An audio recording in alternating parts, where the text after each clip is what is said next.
memories don't fade. Sometimes you miss the old days, but nothing changed unless you change what's around you, how you think, how you live, how you speak, how you walk, how you blink, how you talk, how you teach, how you reach, let it sink. What's your purpose? What's your passion? Did it pain? What's your plan? Is it plain? On a plane, hydroplane, I'm just playing. What's your purpose? What's your passion? Did it pain?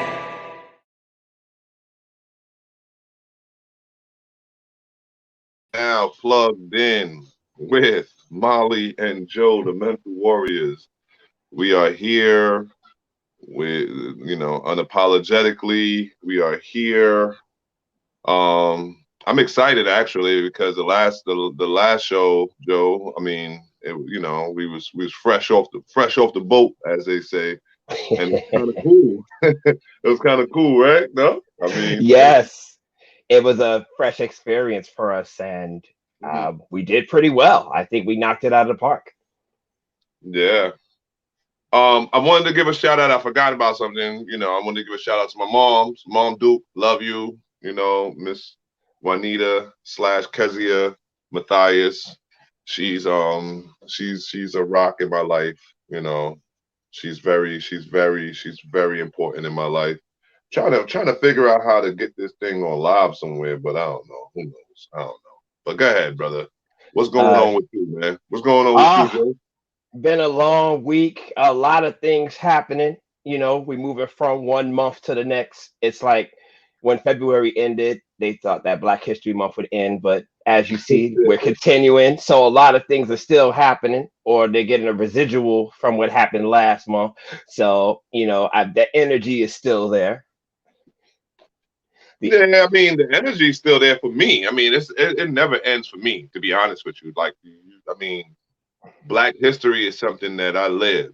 I actually plan on making a little bit of it, to be honest with you. Absolutely. So to be honest, that's my brutal honesty with that, is that I plan on making some kind of history.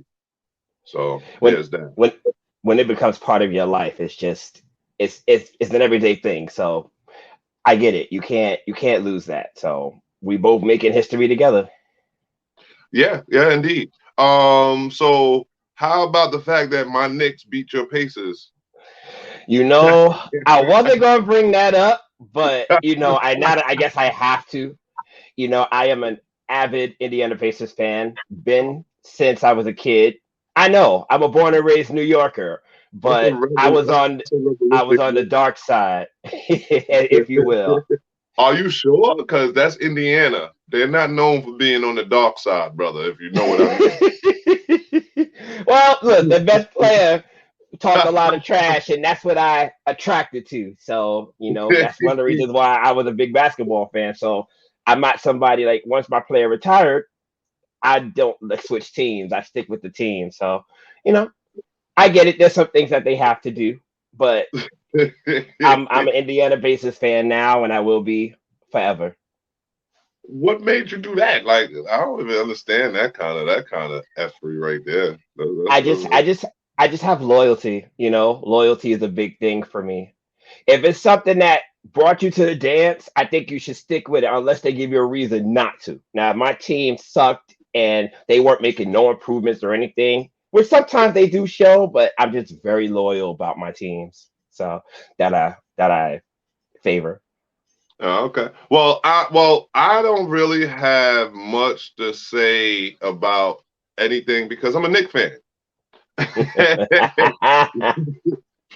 They've been irrelevant for the last 20 some odd years, and that's a long time when you really think about it. Like, I was raised in the Patrick Ewing era, where it was almost death to go into the hole if you went into the lane. You know what I mean? So I'm a Knicks fan, and that hurts. That hurts to say that sometimes. But I think we're turning it around this season. It's looking real good. We got some young bucks up in there. Got RJ Barrett in there. He's iffy. He's iffy at best. But we're doing good. You know what I mean? And that's one of the leagues that represents our people. That's a little more on the on the social path, in a sense, when you're talking about social economic issues and all of the injustices that go on in the world. I think the NBA has been sort of streamlining when it comes down to the major sports, because when you think about baseball, you think about football, we all know football, Colin Kaepernick in a situation and such. So when you really think about it, the NBA is one of those ones that we could be loyal to, all the way around the board. Even though you're an Indiana Pacers fan, you could be loyal. Well, I mean, if you have 80% of the majority of your league is African American, I mean, it's almost forced. You have to be loyal to us because we're the representation of the league. So how genuine do you really think it is? Because I don't think it's genuine at all. I mean, if it's about the bottom dollar. I think they're starting to slowly shed a little bit. I think through time they're getting better and better. With players like LeBron, a lot of more players are more outspoken activists, and regardless of their play, their character shows that they're for the cause. So they're doing everything within their power to keep their relevance. So it's just a matter of time. Just keep chipping away at a big brick and see how much you can break off of it until it reveals the heart that's inside. Well, I mean, this is Plugged In with Molly and Joe. This is our second show in less than a week. I mean, the turnaround was crazy, right? I wasn't expecting that. But, Sean the Don, shout out to Sean the Don, want us to get us to work real quick, So on the ticker you got down there, you got our information. I'm Molly. That's Joe. I think. Nope, wrong way. Here we go. That's Joe. Yeah. Nope. There we go. That's Joe. I'm Molly. That's Joe. We got support of the show. We got Cash App information down there.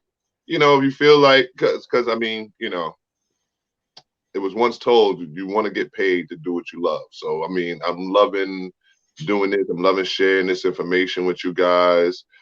We can even call in. Let's get our first caller. Maybe we could get a first caller somewhere down the line. So we will stop the show for our very first caller. So they're going to do 929-441-2417. You see it going across the screen.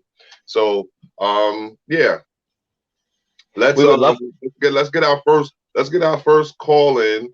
If you got any questions for us, if you got any well wishes for us, whatever it might be, give us a shout, man. I mean, we not bored, but we don't mind knowing that you out there looking and checking for us and the such. This is big for us. I mean, we trying to inform our people. What you say, Joe? Any thought, an opinion counts. You could add to us. You might change our minds. So we look forward to any conversations with anyone. So please call, make yourselves known. Let us know where we messing up at. Shoot, I don't mind constructive criticism.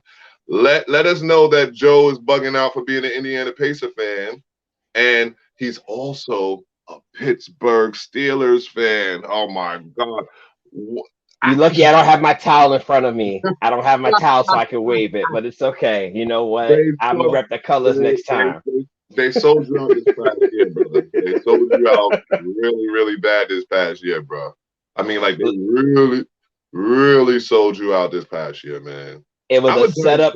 So the funny part is I keep teasing you, but I'm I'm not doing too well with my squad either, but at least I'm loyal. That's loyalty. I was born in Brooklyn, raised in Brooklyn, New York. My squad is from where I'm born and raised. I have no clue where you get Indiana and Pittsburgh. I'm scared to ask your baseball team. I am a Mets fan. Okay. Mets fan. All right. Listen. That's all right. All right. That's die hard. So I am a Mets fan. So I'll tell you that. No, I'm not a loser. Someone just said I'm a loser. I said no. All my teams have good championship and pedigree. So somebody posted you a loser. It's okay. Listen, you can't define greatness. You can't define greatness. Not a nation. Listen, don't worry. We're we're gonna have our sports hour. Trust me. We on to something here.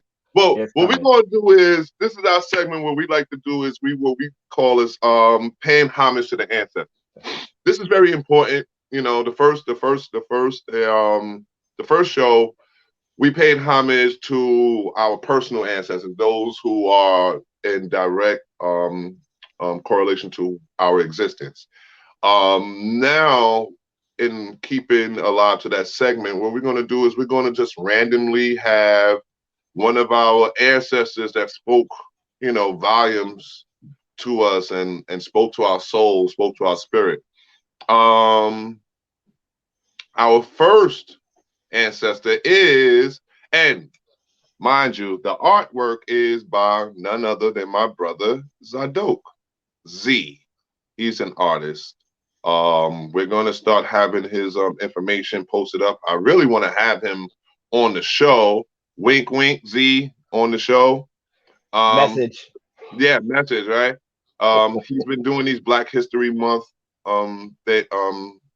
montages of pictures for each day. Like he hasn't failed for the last 4 years, and this is one of them. This is Brother Fred Hampton.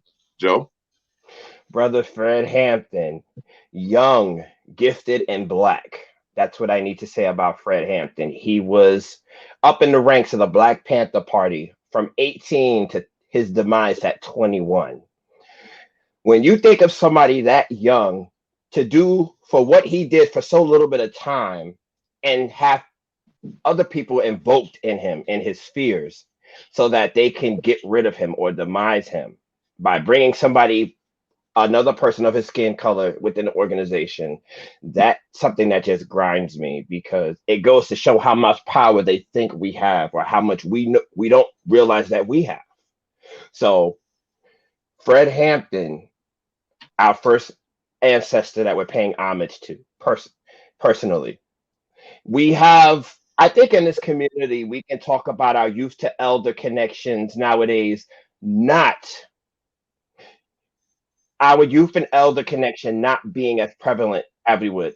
I was also referring to Judas and the Black Messiah, which is the movie that was just done, the biopic on Fred Hampton.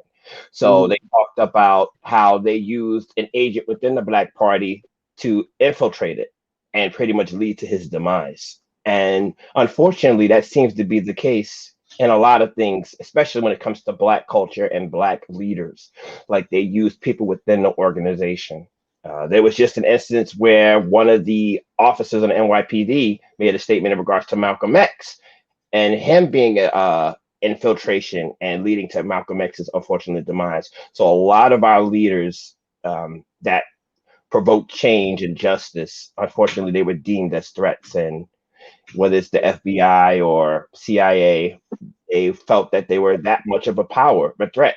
And all they were doing was asking non-violently for change and justice. Well, I get pretty angered. I got my Black Panther pin. I don't care. It could go, it could get rusted. I don't care, but it's not going anywhere. With my dad hat, I wear that hat. I wear this hat proud, the dad hat. But the Fred Hampton situation saddens me more than anything, because it just goes to show, like you said, it has a lot to do with we as a people are our greatest enemies more time than not. And for whatever reason, we always try to justify, our wrong, us wronging one another. Whether it be Black on Black crime that we speak of, whether it be snitch life, whether it be drug dealing, whatever it might be, we are our worst enemy. And when you say the youth to elder connection, this hits home because Fred Hampton was only 22 when he passed. 21, 22. 21, 22. And that means a lot to me, because I thought I was going to be a Fred Hampton at some time. I know there's many men that I was raised with that was going to be Fred Hamptons, and our elders didn't allow it, and that, it's always the powers that be that always get in there and dissuade the progress when it come down to the youth, especially if we seem, like we're going to do this a little bit better than what they might be doing. So the Fred Hampton thing touched me a little closer, whereas because I knew as a young man we were coming up, like me and my cousins, and man, listen, we were on fire, bro. When I say listen, power to the people, all that, we was ready, and we never got an opportunity to really flourish. I think, you know, I think Fred Hampton being a martyr is actually one of the better things that at least, he went out for the cause. Sometimes a lot of us get stopped, and didn't even never got a chance to fight the cause, fight for the cause. And that's a interesting statement that you bring up because when I was 21, I hadn't yet figured out life yet. So for I was ready. someone to have an impact as he had, for myself personally, I hadn't even figured out what I wanted to do, my goals, and he already was creating a legacy for himself. So that goes to show you how old 21 is really. They say, that's the beginning stage of adulthood, and that's where you start to define yourself within yourself. But there was so much life for him to do. Like, imagine if he had lived to be in his 60s and 70s and what knowledge and what intellect he could have portrayed to those that were going to follow in his footsteps. Imagine where we would be as a people. And that's why it's the importance of creating young leaders. That's the reason why, like the program that we are a part of, Big Apple Leadership Academy for the Arts, is about leadership. It's about creating young leaders, and there's no cap to that. There's no limit to that. They could start as young as they could talk, and be leaders. So that's very important, when it comes down to it, like creating these young leaders. And that's what Fred Hampton was, a young leader. He was the epitome of what a young leader is. And you have the FBI, who is known. It is known, throughout history that they plan on putting our light out every time we try to spark up any kind of consciousness. They try to put our lights out. You know what I mean? Whether it meant death or what have you. So that's why it's important today, everybody that's out there listening, to create young leaders in your children, young leaders around you. Be a mentor without being a mentor. You know, you know what I mean? And let's help these kids. Yes. What do you think the state of our youth are in today? Do you think they are able to bring back the unity, the resurrection, if you will, like of a party like the Black Panthers or the Young Lords, and kind of like bring that back? I mean, I don't really see that happening. And it's sad for me to say that because I work within youth and I know a lot of youth that are intellectuals, a lot of youth that have the mindset. But I think with what's going on in society today, I think they're too emotionally attached to where it'll destroy them from within. Like, it was a little easier for us then because we had a calmer mindset about things, but I think the emotion is too raw, too strong right now for a lot of these young youths, and it affects them emotionally, and they might not know how to handle themselves. Last year was a glimpse into if they are ready for this Black Panther resurrection, as you call it. Um, I can't say for sure, for certain, if they are ready or not ready. I know in this day and time I've seen more energy towards, the movement, whether it be Black Panther or whether it be the Black Lives Matter or whatever you want to coin it today. But it's still in the air, still up in the air to even suggest that they are with it or they're not with it. Because these kids today, I mean, it's our fault, I guess, as some of the being the parents and the such. I mean, we have them feeling a little privileged in a sense where they don't really grasp where the struggle. They don't grasp the struggle as much as we might have grasped the struggle. You understand? Yes. Whereas I came up through the crack epidemic, where I was stepping on crack vials coming through the hallway and such, coming out of my house. And there was crackheads sitting in the hallway. So, maybe we sheltered them from certain things to where, is it a Black Panther party necessary now, or more so just a evolved state of mind, you know? Understood. I think, like you said, it's definitely something that we need to talk about. It's something that we need to relay on them. Sacrifice is something that's very important. Hmm. Not necessary for everybody, but we need to go through it to understand what we're fighting for. So shout out to Fred Hampton. You, soldier, will be remembered. Will be remembered throughout the annals of history. Trust me, what you did in such a short time of your life was dope. Was pretty dope, man. Shout out to pay homage. So we go next to our next topic. Let's say the current events. I like this current event that's coming up. Actually, I mean, reparations. Everybody like money, right? Restitution, Restitution, reparations, yes. reparations, restitutions. Uh, yeah. So what we have up there, I can't really see that. So, There's a history of reparations payments that the United States have made to other races and other cultures as far yes, as, yes. Oh, so you have during World War II, the Japanese people who sacrificed during Hiroshima and Nagasaki, they were a paid settlement. Then we also know about the Jewish Holocaust, which was yeah, another one. Then we yeah. also have our Native Americans who also received reparations as well. Mm-hmm. But So, in highlighted in yellow is the African American Black uh-huh. descendants. But So what we got? there's a question. We have Austria. We have, these are different countries that have paid reparations to people. So we have the Awadas of Michigan, which is Native Americans. We have Seals of South Dakota. We have German Jewish settlement, Japanese Canadians. All of these were people that were paid reparations for a wrong that their country had been done. Mm-hmm. But in the highlighted, you see for slavery and Jim Crow, African Americans. And it's funny that 1865 to present, we still haven't received a dime for our struggle and our sacrifice to this country. $0. Is that what you're saying? Nothing. Zero. Nada.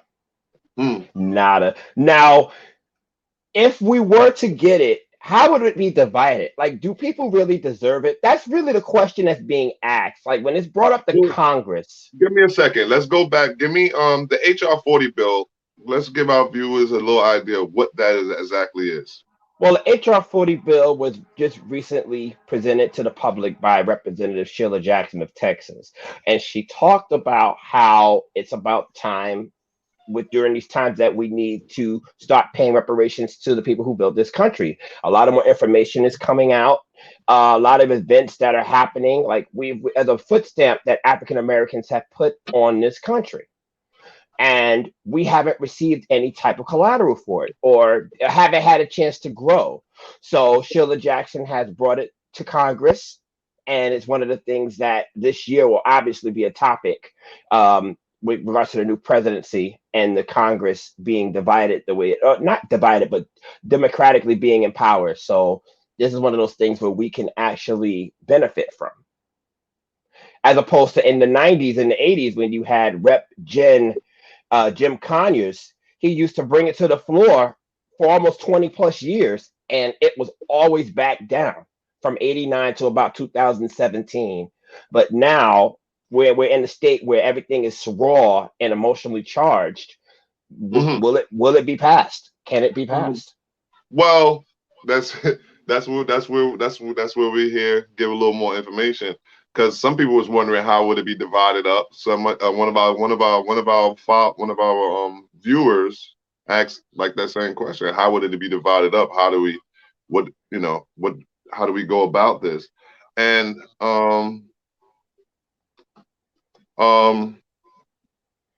the thing about it is, I don't believe in none of it. I mean, that's my honest opinion. I don't think there's a dollar amount that can add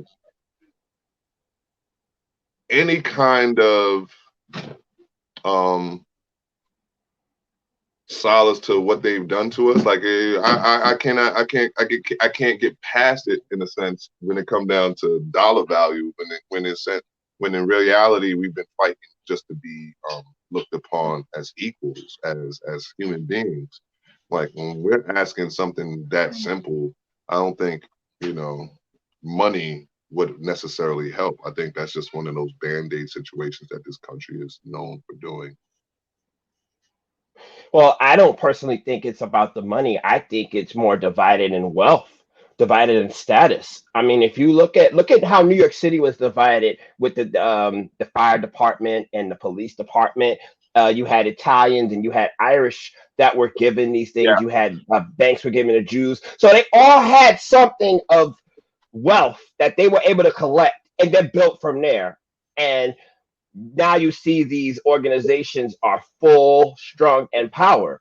We weren't giving anything to that effect. We weren't given any type of economic structure. It doesn't necessarily have to be money.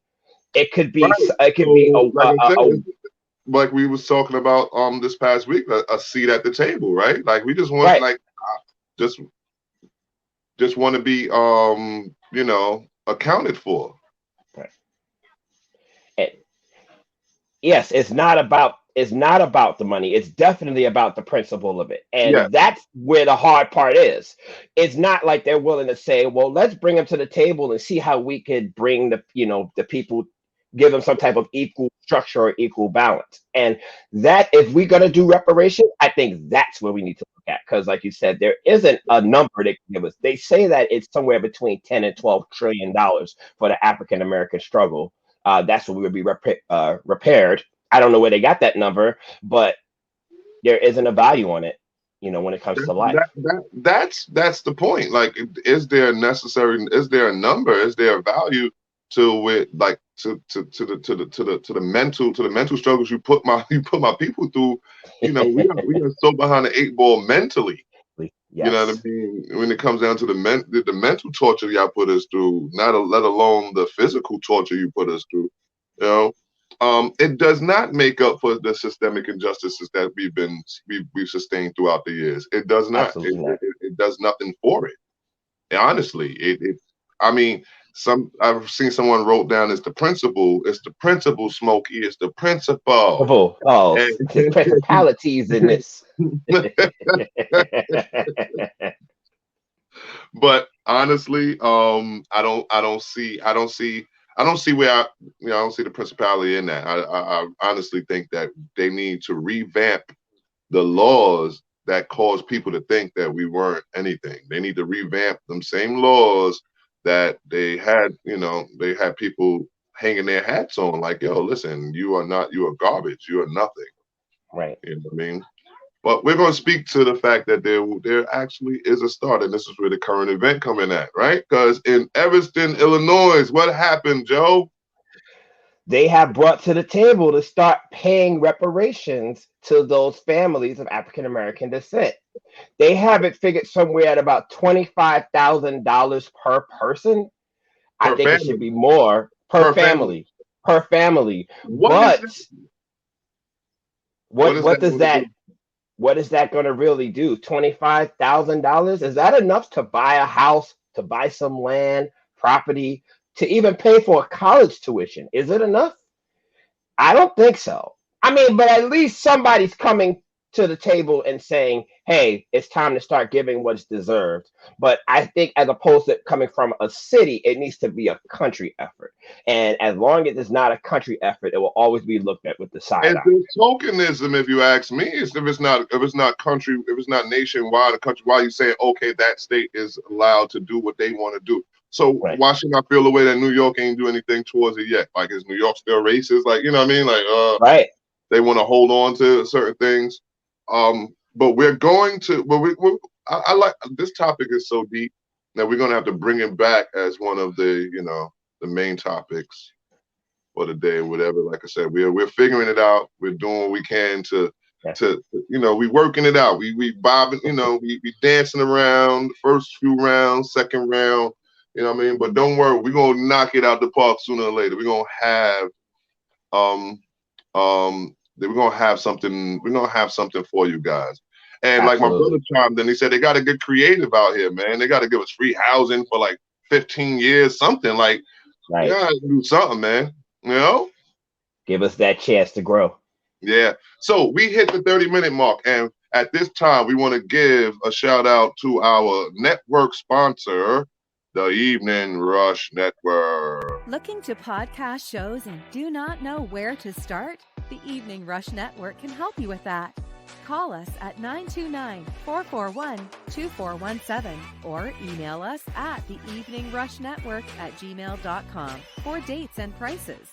We got you for all your podcast needs. The Evening Rush Network. Tune in, subscribe, and share.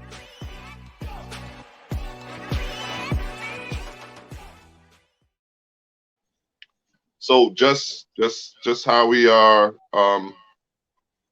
in our second half hour. Okay, we got to go to the rise and the fall of the rise again of the Black family. We're going to get into that topic, right? But what I want to do is I'm going to give a couple of shout outs. I'm going to give a shout out to my family who has business. Like they ain't got us. I mean, I'm just going to shout them out because we got Ash and Mir by my sister Dara. She does what? Set designing, right? Isn't that what she do? Yes, set designing, fashion, decor. Yes. She's top of the line. Actually, watch by the next show. We're gonna show her work, right? Yes, that's what we're gonna do by the next show. Okay. Then we got my brother Z, who's an artist. You know, he got his little he got his shop over there on what's that? Etsy? What's that? Etsy shop? Mm-hmm. Yeah, and then he has them same Black History Month characters and such. The same ancestors that we're going to continue to pay homage to. He got those going on. And that's just you know, a couple of the people that I'll hold near and dear. You know. So, but without further ado, this is what we consider the Baller Report, right? The Baller Report. Report. So we have March Madness. This is our monthly newsletter, the Baller Report, right? So we got March Madness was baller. So right now, what we have here, we have our virtual recruitment. So we got Delaware State University, and then we have to the right there. I can't really see the name because it's so small. Can we get that? Can we get that little raise a little bit? But these are the things that we're doing over here at Baller. We have Delaware and Clark Atlanta University. Oh, okay, yes. So that's Delaware State University and Clark Atlanta. We are doing virtual recruitment sessions with these people, with these universities. Okay, we're moving along. Okay, we got movie night fundraiser. We have Coming to America 2. This is happening this Friday over at headquarters. Tomorrow. I'm not sure if we sold out yet, but I'm pretty sure we will be. We're gonna have, and it's a fundraiser, so we're gonna have no outside food, no outside refreshments. But yeah, that's gonna be kind of dope. I'm so excited about that movie night thing. That's gonna be dope. They took mad long for that. Oh, this is the one for us here, Joe. There we go. Yes, our virtual mentor and mentee meetup. This is a blessing for us because this is the first time we'll get a chance to have our mentors and mentees in the same space virtually. So mentors, just come ready with your A game, come with your tools. Mentee, come ready to listen, come ready to hear and gather experience from them. So this is going to be great. And it's next Wednesday, March 10th at 7 o'clock. You can also go on baller.org and sign up for our sign up. Yes, continue. It's at 6 p.m. next Wednesday, March 10th. So be ready for that. Okay, you're keeping up with team. All right, teamwork make the dream work. In this case, team stands for the Empire Marching Elite. That's the jacket I have on. That's the jacket I have on. I try to rep my squad, try to rep my peoples at every turn. I got my varsity jacket on. I'll make sure that I'll model it for you guys. But what we have is we have a youth empowerment show that we're going to be doing, and then we have this special partnership with what we call Crew Count, and that is so dope. Like I can't wait to have them on. Like to be honest with you, I think we're going to try to get them on and let them speak about who they are, because I think I'll mess up. That'd So be great. yeah, it will be. Trust me, I got surprises for everybody. Ball of Beauties. That's our sisters in crime. Our sisters is going to do paint in pearls. That sounds dope. Wearing pearls requested but not required. So basically, it's a sip and paint, but it's for the young ladies, and they're going to have their little pearls, feeling themselves, and paying homage to our VP, who happens to be the same color as a lot of our little daughters and girls, right? Yes. All right. What we got there, Joe? This is our home ec also for our Ball of Beauties, our home ec 101. We're going to No, be we ain't doing gonna that. say it's just for them. We ain't gonna say just for them. No, but it'll be home. It's a home ec where they're learning tools of the trade, their tools of the trade, if you will, the sewing, the character, the etiquette. These are things that they'll be learning. These are classes. Baking. These are some of the things that I guess you could say brings their tools to the trade. Crafts, arts and crafts. There are so many different things that you'll get out of this home ec, and this is the first class of many. This will be on March 26th, Right. Friday, And March 26th at March 6 p.m. March 24th at 6 March p.m. 24th at 6 p.m. And aside from sewing and such, they're going to be doing arts and craft. They're going to do a lot of different things. Oh, excuse me. We have Baller Legacy. Remember what Baller Legacy is that's the adult programming. And with the adult programming, you have to have adult activities, correct? So what we have here is Hips and Heels dance class, adult dance class. It is what it sounds like. You're going to bring some hips and you're going to bring some heels. And you're going to dance. You're not going to reinvent the wheel. Just come and enjoy. Because all of these things that if you do come out and you support, it helps the program in a whole. And this is you, Joe. This is your baby. Yes, on Sunday, March 28th, we are doing our first March walk. What this is an introduction to the community that our headquarters presides in. We're going to be focusing on different neighborhoods during these March walks that we do. In this one, we're going to focus on the neighborhood of Bed-Stuy. You're going to learn a little history, a little culture. You're going to learn a little bit about the people who come from there.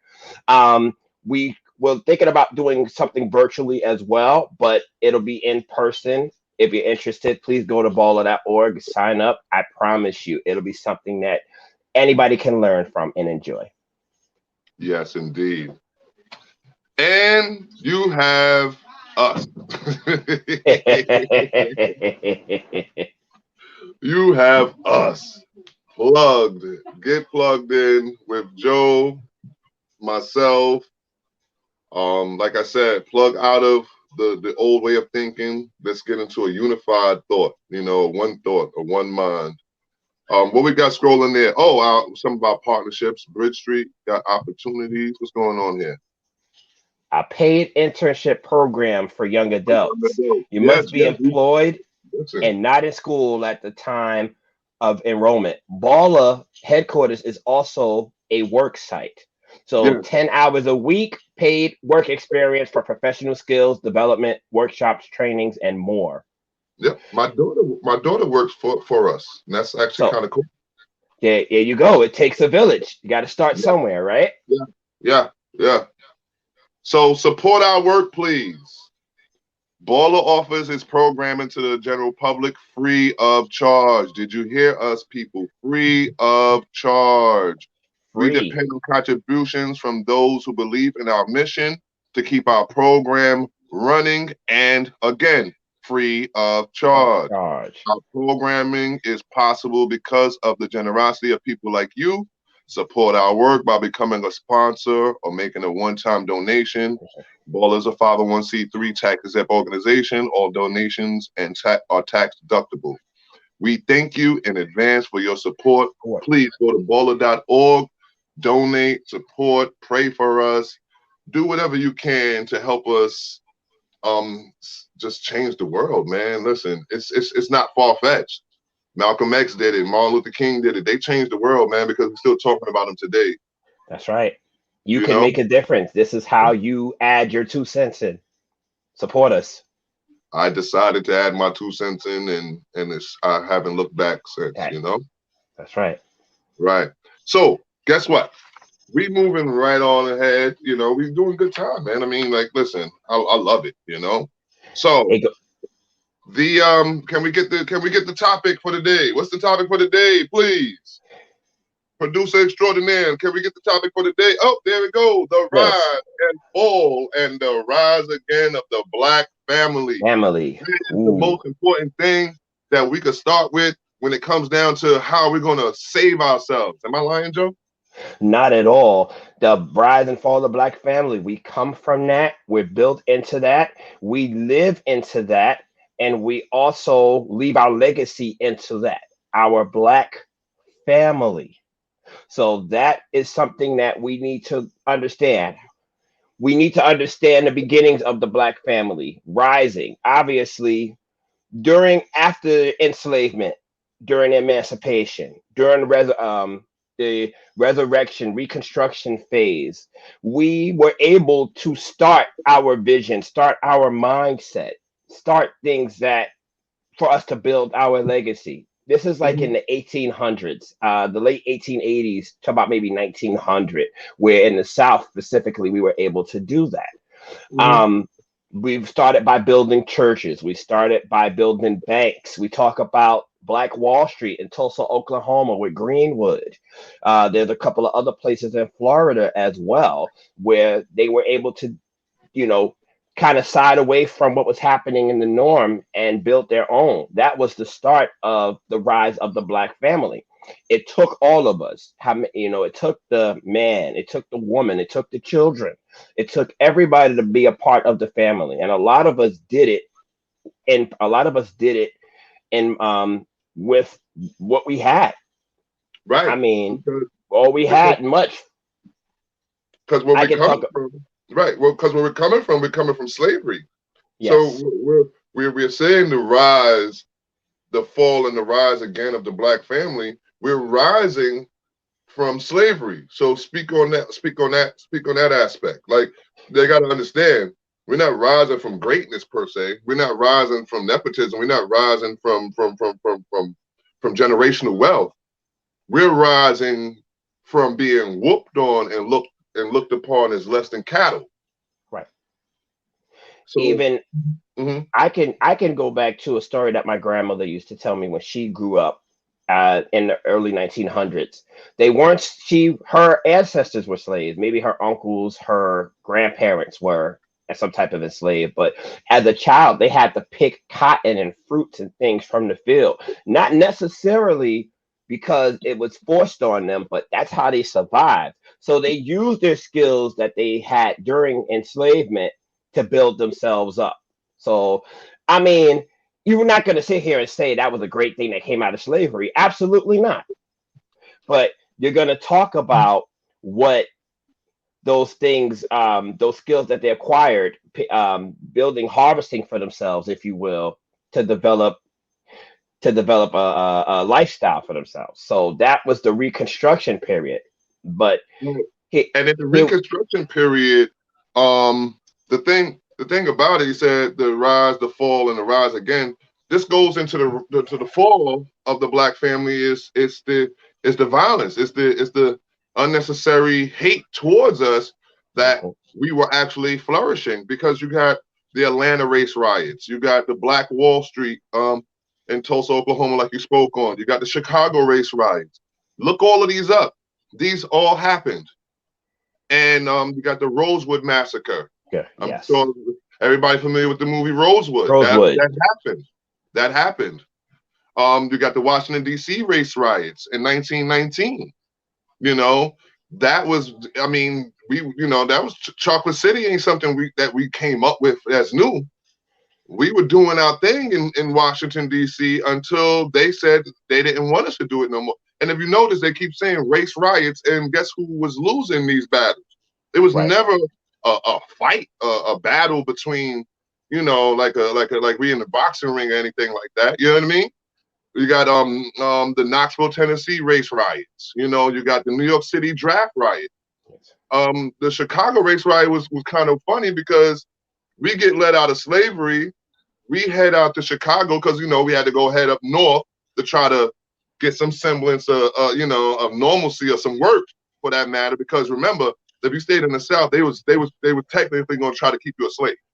Yes, as long as they could. As long as they could. So most of our people tried to get up north. You know what I mean? That's why you got there in Chicago and in New York and the such. And we come to, and then you got people leave, you know, they was at World War, I forget which war they was in. They leave the war, they come home, and they see us there working and thriving and being family and being happy and as such, and they couldn't do it. They was like, nah, this ain't happening. And, you know, and they got at us. So it hurts so much that when we say, like, you know, to have gone through slavery, to rise out of it, and then for people to constantly try to keep us down, you know, it's a sad state, man. You know. Well, we also have to look at the timeline of after World War II, when you had the Civil Rights era. You had how we started to rise a little bit, but they still continued to keep us down during the Civil Rights era. The family is families are what contributed to that era. If we weren't as together as we were, we wouldn't have made it through that period. Right. And because right. The father and the mother and the children. It was the father and the mother, the children. They worked hard. It was like good times. Yes. You know what I mean?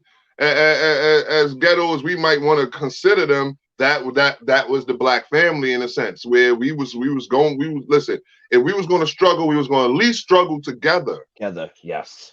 You know what I mean? But now there were divisive ways, there were things that they did to get the black man out of the house. Yes.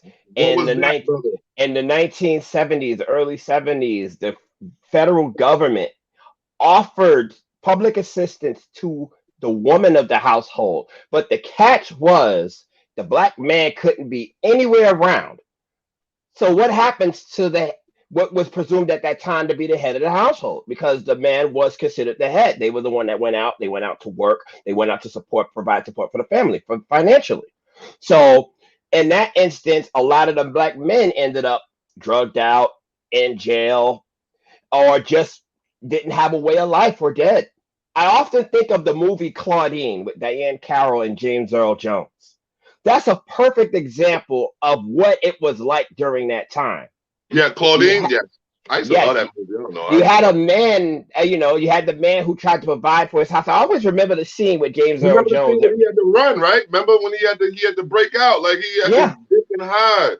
Listen, in Harlem, those were the days. My aunts would tell me stories of when the welfare man would come up the train station, and there was someone that was yelling out, welfare man, and all the men in the household had to run and leave. Or how about the fact that more time our last names isn't our father's last name, but our mother's last name, just so that we can still continue to get welfare. So we don't even carry our father's name throughout our generation. So you kill his bloodline in a sense. You know what I mean? Like, absolutely. But that's part of the systematic injustice. You're killing the bloodline, but then you're also talking about that's how you're dividing us. So a lot of kids might not even realize who their father was, because the fact that they're not given their name. That was a privilege, a responsibility at birth. Once you had that responsibility of your father's last name, I personally don't bear my father's last name because of things like that. I don't bear my father's last name either. I bear my mother's last name, and it's like you said, it's for reasons like that. I was born in the 70s, and that's what they did. That's basically what status quo. You don't listen. The father don't exist. Right.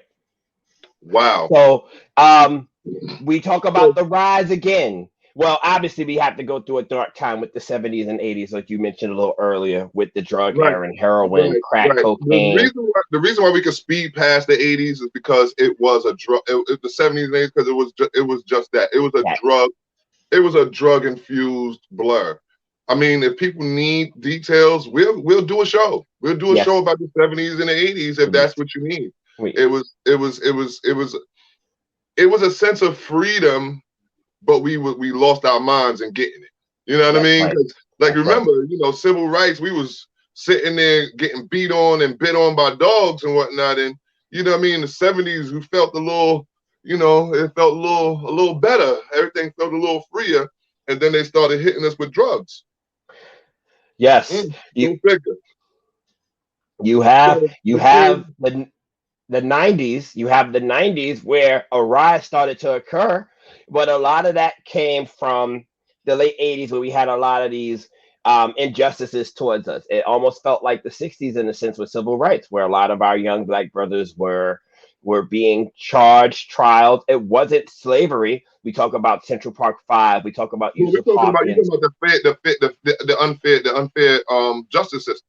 Yes, but that was their way of punishing us. It wasn't slavery, but that was it was mental slavery. That's how they kept us down. I mean, they never let go. They never really unshackled us. You know, when they because you got to think about it. In slavery, they sent us out and then offered us a job right back. Yes. You know what I mean? I mean, you know, like, come on, like, you know what I mean? And then when you think about it, they're offering you what they already was giving you. They was already feeding you. They was already giving you clothes. So here go a few trinkets so that you can feed yourself and put on a few clothes. I always look at this. Instead of butlers and maids, you had housekeepers. That was the professional way of saying it. It's still the same thing. Or a nanny. It's still the same thing. Instead of a secretary, what, an executive assistant, executive assistant. Yeah. You're not a secretary, you're an executive assistant. But yeah, you do the same job. They just want to make you feel better about it. But listen, when my sister was an executive assistant, you tell her she's a secretary, she'll cut your throat. I'm telling you. That's right. You tell her she was a secretary. She'll cut your throat. Right. But then that's the way of them patronizing, or being very patronizing towards us. Oh, we'll just say something to make you feel better, but it's technically the same thing. But you don't have to know that. So we're at the fall of the Black family. So we had government assistance. We had Mr. Welfare. Instead of having Mr. Matthias in the house, you got Mr. Welfare in the house. And he runs things, because in order for you to get this help, for you to get this money, you're going to have to do what I say. Right. So, in this essence, is removing the Black man from the home. We didn't touch on this. I'll say it, but I'll leave it alone at the same time. I think it's something we'll talk on in the future. But the feminist movement was also one of the things that helped aid in the fall of the Black family. And I'll tell you why, because we were already fighting one battle, and what they did was they separated it. They separated our family within the family. We was already fighting for our Black lives, and then all of a sudden they say, okay, you know what? Let's get the women fighting against their own men, and it's coming from multiple ways. Yeah, so you come home and you already mad because you Black, and you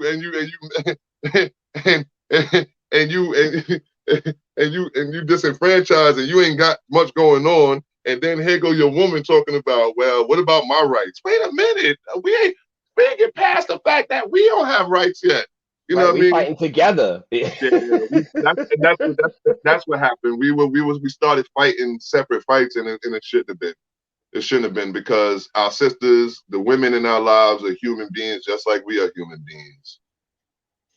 Yes, it was very necessary to do, but I think there could have been a different strategy in regards to doing it, and they're still fighting for it, you know. But it's one of those things where if we can't do it all together, we just need to show support for each other to get it done, because these are things that we're still fighting.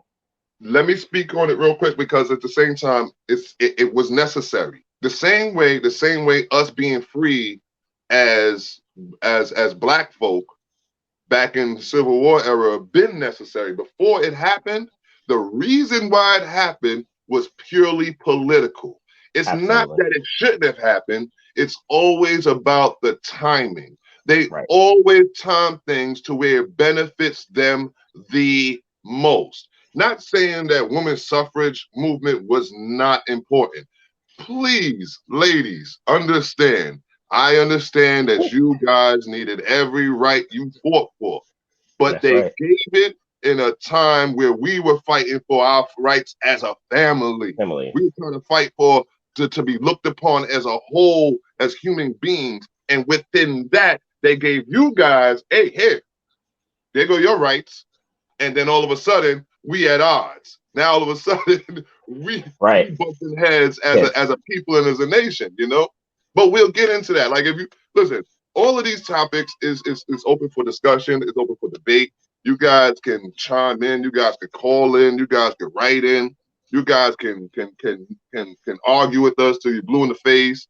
You know what I mean? But right now, we're going to move on and speak on the rise a little bit because, like I said, this topic is no joke, man. I mean, I didn't know it was going to get this to be this no joke, but it was kind of deep.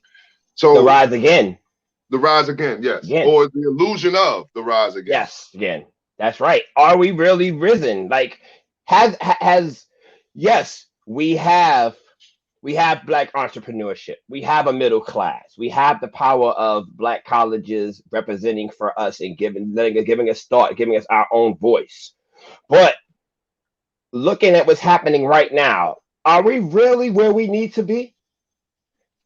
I can't say that because we're still fighting for the same things they were fighting for 100 years ago. We're still fighting to be seen, to be heard. We're still fighting for our own voice. For us to have this talk about reparations right now, it doesn't make sense. You would think we would fighting not to be killed. You know, we're still fighting for these things. I always say it's just recycled. Every 20 years we go through this recycling process. There's something that's brought to the forefront, but rise again, that's still to be determined in my point of view. Rise again, I think we were rising in a sense. Matter of fact, I'm gonna go back because I think someone had a question about when is women's rights to be fought for, and I believe that it is us men who has let the women down and not protecting our women. We allowed the powers that be to abuse our women, and it's time for us to begin to protect them again. So it's not a matter of when should you have fought for your rights. You should have never had to fight for your rights in the first place. Exactly. Your rights are supposed to be intertwined with the men of your nation, which is us, the kings and the such. But we weren't those things at that time because we were beaten till we were less than animals. So I apologize that you guys even had to fight for those rights because we as men we were on a low scale as ourselves. So, but that goes to show the importance of unity within the Black family. When people are talking about labels and titles and division, it should never be looked at that way. It should always be looked at. We come as a whole, not as a man, as a woman, as a family. We come as a unit.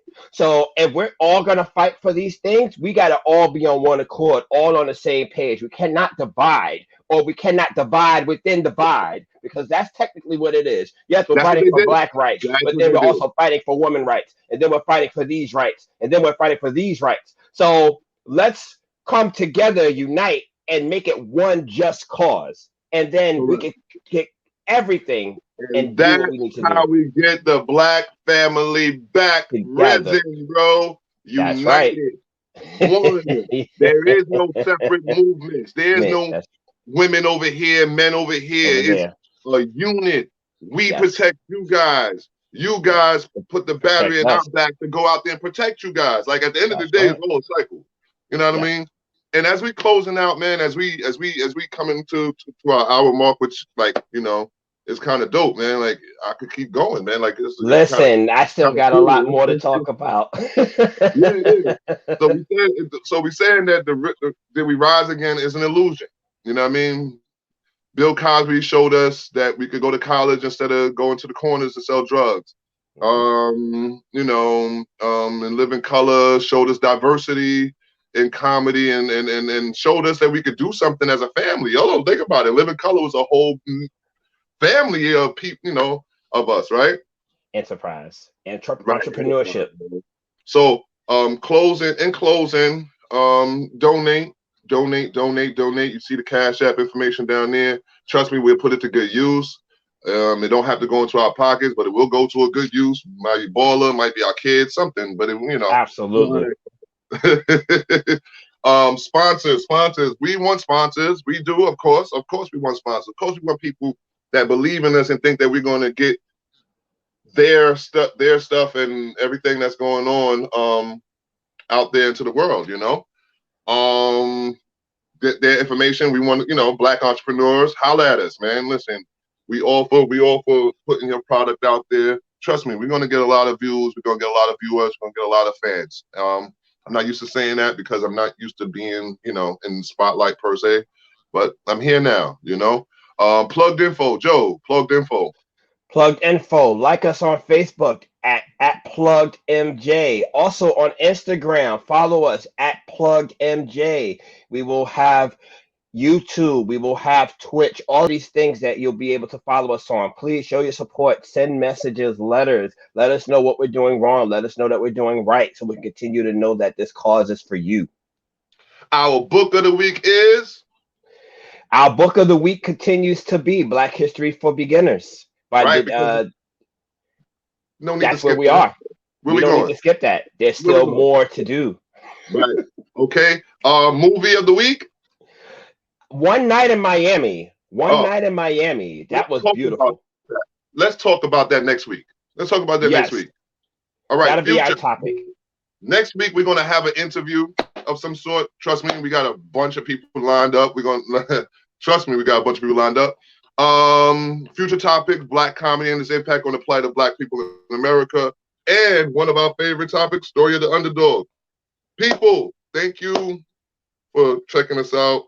And this is Plugged with Molly and Joe. I'm Molly the Voice. Yeah, I bring it down. I bring it down for y'all. Bring it down. Molly the Voice. You've been plugged. Keep it plugged in. You know what I mean? Plug out of the norm. Plug out of your norm.